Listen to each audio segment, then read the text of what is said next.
हर साल हम महाशिवरात्रि बड़ी श्रद्धा और भाव के साथ मनाते हैं।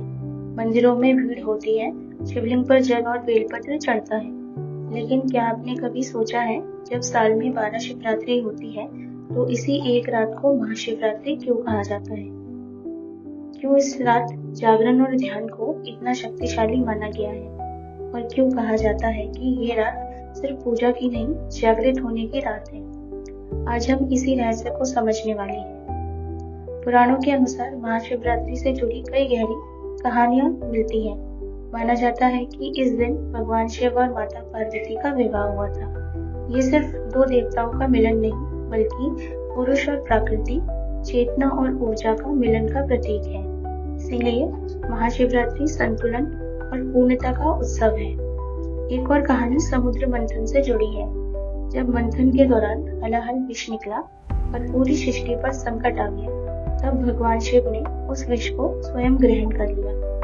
विष उनके कंठ में रुक गया और उनका गला नीला पड़ गया, इसलिए उन्हें नीलकंठ कहा गया। महाशिवरात्रि से जुड़ी सबसे गहरी कथा है लिंगोद्भव की। इस रात भगवान शिव ने ज्योतिर्लिंग का रूप में स्वयं को प्रकट किया था। एक ऐसा प्रकाश था जिसका ना कोई आरंभ था, ना कोई अंत। ब्रह्मा और विष्णु भी उसका आदि और अंत खोज न सके।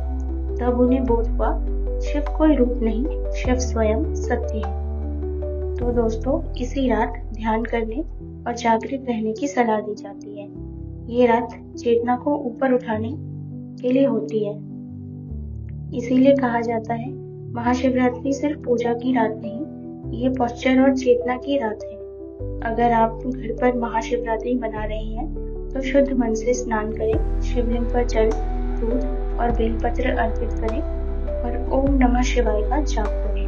और रात को कुछ समय शांत बैठकर ध्यान जरूर करें।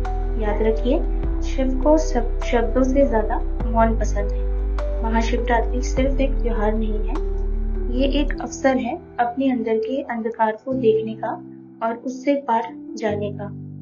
आप सभी को महाशिवरात्रि की हार्दिक शुभकामनाएं। हर हर महादेव।